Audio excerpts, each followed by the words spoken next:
ఏదైనా పని చెప్తే మళ్ళీ చెప్పకుండా అసలు ఇంకొకసారి మళ్ళీ పని చెప్పాలని ఆలోచన కూడా రాకుండా ఉండే విధంగా చేస్తారనమాట. మా వారిని కొంచెం ఇది ఓపెన్ చెయ్యి, ఫ్లేమ్ రావడం లేదు, చిన్న బర్నరు ఫ్లేమ్ రావడం లేదు అని అంటే దాన్ని పట్కర పెట్టి గట్టిగా తిప్పేసి విరగొట్టేశాడు. గ్రీజు పట్టేస్తారు, ఆయిల్ పట్టేస్తుంది, ఏమైనా పాలు అవి పొంగిపోయినవి దాని మీద పడి అట్లా బిసుకుపోతాయి. వెంటనే అట్లా తిప్పేస్తే వస్తాయి. ఆ మాత్రం ఆలోచన లేకుండా చేస్తే ఎట్లాగా చెప్పండి. అది పూర్తిగా మొత్తం విరిగిపోయింది దానికి. ఇంకా ఏదో తీయడానికి ట్రై చేశాడు. వద్దు బాబు నువ్వేం చెయ్యొద్దు, మొత్తం విరిగిపోతే స్టవ్ పాడైపోతుంది. ఇప్పుడు వంట చేయడానికి ఎట్లా కుదురుతుంది? దీనివల్ల ఈరోజు ఈ పని వల్ల నాకు లేట్, అసలు ఏ వంట అవ్వలేదు, ఏ పని అవ్వలేదు. నువ్వేం చేయొద్దు, నువ్వు వెళ్ళిపో అని చెప్పేసి నేనే క్లీన్ చేసుకున్నాను అనమాట. దాన్ని ఓపెన్ చేయడానికి కుదరదు, ఎందుకంటే అది విరిగిపోయింది కదా. అది పెట్టి ఇది పెట్టి పిన్నీస్ పెట్టి నేను పొడిచి పొడిచి క్లీన్ చేసుకున్నాను. ఎట్లా అయితే అమ్మ మొగోడు అమ్మ అన్నట్లుగా అదైతే ఫ్లేమ్ అయితే వచ్చింది లాస్ట్లో.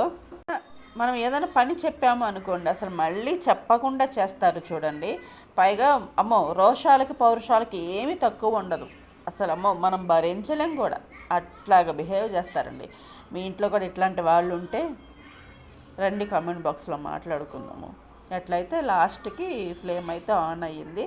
క్లీన్ చేస్తే డస్ట్ అయితే చాలా వచ్చింది. మీరైతే నా ఛానల్ సబ్స్క్రైబ్ అవ్వండి, ఫాలో అవ్వండి.